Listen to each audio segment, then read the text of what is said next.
Hello, I'm Betty Swan. Welcome to our show, Wisdom in the Night, where you get help for the tough decisions in your life. Tonight I have a great guest. He is the retired founding partner of Computer Enterprises, Inc. and CEO of Barry Zungre LLC. So hello, Barry Zungre. Hello, Betty. So did you start out the head of this, the founder of this, or how did you start out? Give me your background. Yeah, I'm from Pittsburgh, in a place called North Braddock, and I grew up never remembering my father because when I was 3, my sister was 5. Our parents divorced, so we lived with my mom. And she kind of struggled. She didn't have skills, so she struggled through, maintaining employment. And kind of my earliest recollection back in Pittsburgh was being in a line. And I was too young to know what food stamps were, but I remember being in the line and seeing that other people were looking at us strangely. So that was kind of a stigma that I grew up with. And then later on, fortunately, we moved in with my grandmother, and my grandmother had a 2-bedroom home in a nice neighborhood suburb of Pittsburgh called Green Oak Heights, and we had my extended family all lived there. So it was my uncle, my mom, my sister, me. All in the same house? All in the same house, yeah. 2-bedroom little ranch house in the suburb of Pittsburgh. And so it got to the point where I was old enough, junior high, high school. I was in elementary school when we moved there, but junior high, I kind of survived it. I lived in the same room with my uncle, so I wanted more privacy, so my bedroom became the basement. So I had privacy down there. Yeah, at least you had a room. But yeah, Pittsburgh Steelers fan, and but you know what? As far as my background, I went to college. Thanks to Johnson, the Great Society. I think it cost me $900 to go to college. I'm really grateful for that. Was that because of your income level? Yeah. So I went basically for free. Where'd you go to school? Duquesne University in Pittsburgh. Yeah. Yep. So went to college, and I didn't know anything about what I should prepare for, so I went to college for accounting. And I was just starting after I graduated to prepare for my CPA exam, and I thought, and I actually had a job where I was an office manager. It did not work out. My first job, I don't know if anybody else is like that, but my first job did not work out. How'd that make you feel when it didn't work out? Did you feel like a failure? Or did well, you you know think... what? I felt like I really learned from it. I felt like I felt like that. I know enough now that won't happen again to me. What happened at that job. What'd you learn? I was an office manager responsible for kind of getting. It was a rheumatology clinic. And I was responsible. I managed about a dozen girls. So right there is trouble. Yeah, right it's trouble for sure. I learned it well. And basically, I thought I need to be a really nice guy. I need to be really, kind and be an example to these girls. And then it'll be different than any manager they ever had before. And then they will fall into line. Well, they never followed into line. They never followed my example. So it didn't work out. And so what did you learn? I learned that I have responsibility to my employer, and the responsibility is to carry out their objectives. And so I can't allow a situation where I'm controlled. I have to manage properly. Of course, you have great relationships with the people that work for you and work with you, but you still have to get the job done for your employer. So I learned that, and so fortunately that never happened again. Yeah, but Barry, even there's people watching this show in the middle of the night. They're young. They've got their first job. Maybe they're going through the very same thing. Oh, yeah. And here you are saying, this is what I learned. And if they're smart and they're listening, they're going to perk up and go, is that what I need to do? Oh, yeah. And also, I would get advice from people, especially for your first job, because you hear the stories. The first job didn't go well, lost my job. Then I learned what it really was to meet the expectations of my employer. Talk to people who are in the workforce. Talk to parents. Talk to You talk to people who have already had experience in the workforce. Now, how do and you find out find their those advice. people? Oftentimes it's your peers. Oftentimes it's your parents or a parent. Oftentimes it's extended family members, people that you respect. But definitely gather together. I'll tell you, if I've learned anything, is never abdicate decisions in your life, but have a group of advisors. I have a group of advisors that I use regularly. I'm 62 years old, and I don't make an important decision in my life without first getting counsel from my advisors. And I'll have advisors that specialize in kind of business decisions, pressing family decisions, retirement decisions, and then I'll seek out professionals. They'll be my advisors. Maybe you need to seek counsel from a lawyer or an accountant, whatever it is, where oftentimes the decision is made. When you hear the advice from the advisor, then you make the decision. Mm-hmm. And I feel so strong about that. I started a company. My new company is Barry Zungre LLC, and that's what I am. I'm an advisor. I'm a consultant. I'm a coach. So based on what you've learned through all these other experiences, you started the new company. Exactly. Yeah. Well, was your father involved in any of this? No, the remembrance I have of my father were all pretty negatives. It was the shouting matches because you have alimony, you have all the payments you have to make to keep the spouse afloat and the children afloat, child payments. He never made them, and so there was court hearings. There was court battles to get him to pay. They attached his wages for a time. It was we kind of went through the whole thing. So my recollections of my father were all negative. And then what happens is he had visitation rights, but he lived in California. He moved around. I lived in Pittsburgh. He moved around based on the jobs that he would get. Mm-hmm. And so when he did end up in Pittsburgh, I'd have to go visit him. And it would always be like around the holidays. And so my sister, she was so cooperative. She'd go. She was my older sister. She'd take me by the hand. She was more like my mom even than my mom was.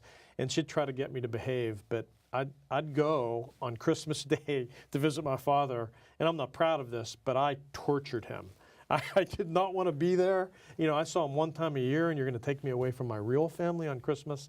So that was my recollections, which unfortunately were not, but not very positive. But later on in life, my father actually came to Christ and reconciled with me. I was a missionary. My wife and I, Terry, who's in the studio, my wonderful wife of 38 years, he reconciled, came to Christ, reconciled with me, and actually helped support us financially while we were missionaries. Amazing. In the end of his life. He married a great woman.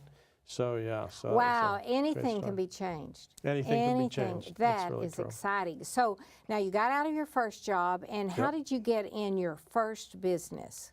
Well, my next job after I lost my first job was selling for a large account manufacturing company that sold mainframe computers, Burroughs Corporation. Probably your listeners, you may have heard of them, but I think they were bought out by Unisys. Compaq was part of that whole conglomeration of companies. And I sold big mainframe computers to large manufacturing companies. And I really fell in love with sales. I was training to be like a CPA, pass my CPA exam. I abandoned that and, went full in sales. I found something that I loved. That's the big thing, isn't it? Where people say, find something you love, and then it doesn't even feel like work because you enjoy it so much. Exactly. Well, that leads me to your question, how I started my first business. Well, I was ultimately, I sold hardware, computer hardware for a long time, and then I transitioned into services because I saw that the kind of bottom was falling out. It became more of a commoditized sell. I wanted to sell services, so I went to work for a company called Computer Specialist in Pittsburgh. And actually, I worked with my sister. She was the accountant, and I was the sales rep, and then I became a sales manager there. And so while I was there, I learned the business of software consulting. And I thought, I did really well. I think I made the owner a millionaire many times over. And I saw how to do the business. I mean, I didn't know the entire workings of the business, but I knew the important part, which is client relationships, client acquisition, and decided that I wanted to start my own company. And so I had sold software consultants, where consultants who go out and program for a business. They work for you, but they program for others. That was my company that was the company that I worked for somebody else. I met my partner. His name is Dakshinamurti Raja. And he was a manager for a Lockheed company in Pittsburgh. And he was just very personable, just a great guy. And we hit it off, right away. And I sold software consultants to him. So I heard that he went off and started his own company. So over lunch, I said, let's go have a pizza. I have a proposition for you. So we met, and I asked him to change his company, join with me, and would launch he'd be the recruiter, I'd be the salesperson, would launch a company, and that was the birthplace of Computer Enterprise Inc. Actually, we were so cheap, we didn't want to pay to launch a new company, so we changed the name of the company he had, Leather Enterprises, to Computer Enterprises Incorporated. Yeah, so wow. That was the beginning. And how long were you with him? We actually were in business from 1994 until probably about 7 years I sold. And I still consult to them, but I sold. And through that time, we became an Inc. company for fastest growing privately held companies with a 4,000% growth rate. 3 years in a row we were that. Good night. So we won all the local awards for fast growing companies. In Pittsburgh? You were in Pittsburgh? Yep. We were in Pittsburgh, and we had offices around the country. We still do. Well, they still do, I should say. I consult there now. I'm not an owner. I sold to my partner. But when I left, we were about $42 million in annual revenue, very profitable, and now I think they're about $48 million at the end of this year. Still going then? They're still going, still prospering, still doing very well. Now, you said something about being a missionary? Oh, what yeah. was that? Right when I had this job with Burroughs where I was selling mainframes, I'm the hot guy selling mainframe computers, meeting with Fortune 1000 companies in Pittsburgh, very, very great job. And I became a missionary because, I actually came to Christ. Now, wait, maybe you should tell how that happened. All right, sure. Yeah, no, I'd be happy. My background, I didn't have a very, kind of an auspicious beginning in religion. My first recollection of religion was my family was Catholics but never went to church, so we never darkened the door of a church. But I remember one weekend they decided they would take me, so we went to the local church in Pittsburgh. And I remember they sent me off. They went to the church. They sent me off to the children. So, and they gave me money, and they said, "You got to give this money." And I'm a young kid. I was probably 6, 7 years old. I don't remember. But they gave me this. I remember they passed around this to me, which seemed to be this immense plastic church, and they told me to put my money inside the church. And I said, I'm not giving you my money. And no matter what they did, I'm very proud to say I did not give my money to the church. So that's my experience with religion. But what happened? I went to a reunion, like a class reunion. I don't know, the 20th or whatever it is. And I had a friend there, and I didn't recall this story. He told me, he said back in 1974. We were on our way to see a movie downtown Pittsburgh at the Warner Theater. We were going to see The Exorcist. Oh, my. And I was drunk. I'm not proud to say I was drunk. And I threw as we were driving through the tunnels to get into Pittsburgh, I flipped the bird at a cop. So he was really worried we would get arrested. Fortunately, we didn't. We made it to The Exorcist.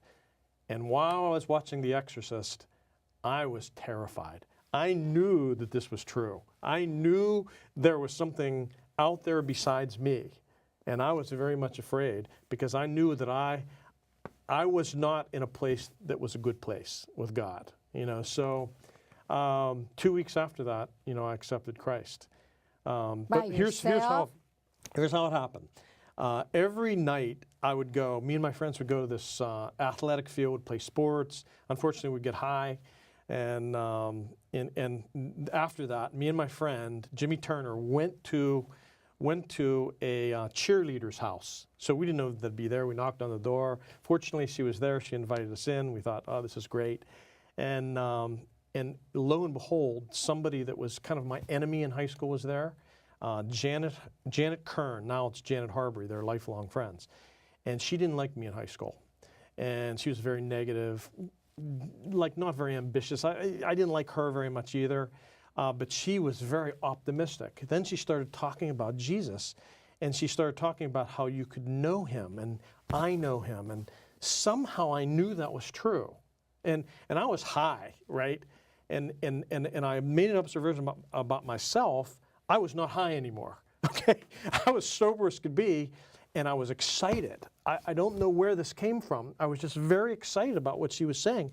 I was kind of, connected to every word that she would say, Betty. And then she put down a Bible. She told me she read the Bible. I thought, read the Bible? No, Jesus, what's this all about? And I read just a couple sentences, and I don't remember what it was, but I remember it addressed a question that I had and was talking about that very week. And I thought, something strange is happening. So she gave me this little booklet, it had comics on it, and stuff like that. So I went home to my basement, I'm in the basement, me and this little booklet. Chick book. I bet it was Chick track is really Chick what track. it was. So I started reading this, and it talked about Jesus and how he loved me, and he gave his sin for me, but this person Not gave his sin, took your sin. took my sin.